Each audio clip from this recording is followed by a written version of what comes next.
Ya Allah, ya Rabb, semoga Engkau bangunkan kepadaku. Ya Allah, ya Rabb, semoga Engkau buatkan untukku istana yang ada di dalam surga. Assalamualaikum warahmatullahi wabarakatuh. Kaum muslimin yang dimuliakan oleh Allah Subhanahu wa taala, seorang istri merupakan perhiasan di dunia. Ketika kalian mempunyai perhiasan atau kalian mempunyai kendaraan, kalian mempunyai mobil, kalian mempunyai motor, maka kalian dituntut untuk merawat, menjaga perhiasan tersebut, menjaga mobil tersebut, menjaga motor tersebut. Ketika kalian tidak merawat daripada perhiasan kalian, jangan salahkan perhiasan tersebut rusak. Jangan salahkan mobil ketika mobil tersebut rusak. Jangan salahkan motor ketika motor tersebut rusak. Begitu pula seorang istri kaum muslimin yang dimuliakan oleh Allah Subhanahu wa taala, karena dia adalah perhiasan bagi kita semua, maka kita harus menjaga dan merawat daripada perhiasan tersebut. Oleh karenanya, ketika kita tidak dapat menjaga perhiasan tersebut, tidak bisa menjaga istri kita, berakhlak kepada istri kita, maka jangan salahkan istri kita ketika istri kita itu rusak, istri kita itu hancur. Kaum muslimin yang dimuliakan oleh Allah Subhanahu wa taala, khususnya bagi kaum perempuan, ketika kalian mempunyai seorang suami yang buruk akhlaknya, yang jelek akhlaknya, ada kalanya kalian mengambil daripada kisah yang akan saya sampaikan dan semoga menginspirasi daripada kalian semua. Rasulullah Shallallahu Alaihi Wasallam pernah bersabda di dalam satu hadis, "Wa man sabarat ala su'i khalqi zawjiha a'taha Allahu minal ajri misla sawabi asiyati imraati fir'aun." Barang siapa yang bersabar atas jelek akhlak suaminya, seorang istri bersabar terhadap buruk akhlak suaminya. Artinya seorang suami tidak memperlakukan istrinya dengan baik, seorang suami tidak berakhlak kepada istrinya, seorang suami tidak memuliakan istrinya, maka Allah Subhanahu wa taala akan memberikan kepada istri-istri tersebut, yakni a'tahallahu minal ajri misla sawabi asiyati imraati fir'aun. Allah akan memberikan ia pahala sebagaimana pahala yang Allah berikan kepada Sayyidah Asiyah, istri Fir'aun. Kita akan ceritakan seperti apa kisah daripada Sayyidah Asiyah, istri daripada Fir'aun. Kaum muslimat yang dimuliakan oleh Allah Subhanahu wa taala, wazalika anna Musa alaihi salam lamma ghalaba sihrata amanat bihi Asiyatu.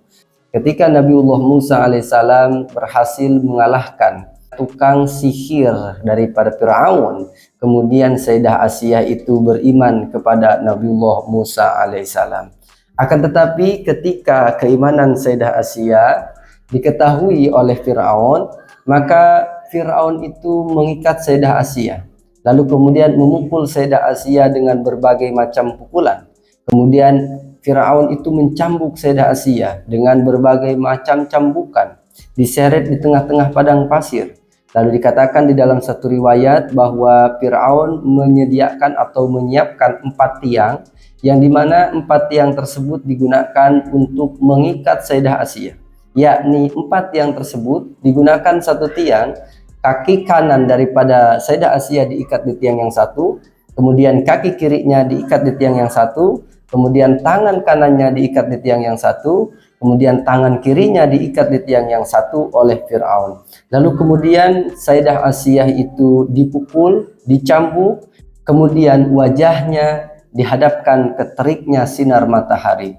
Subhanallah, betapa sabarnya Sayyidah Asiyah. Kaum muslimat yang dimuliakan oleh Allah Subhanahu wa taala, yang lebih keji daripada itu, Fir'aun akan menindih Sayyidah Asiyah dengan sebongkah batu yang besar.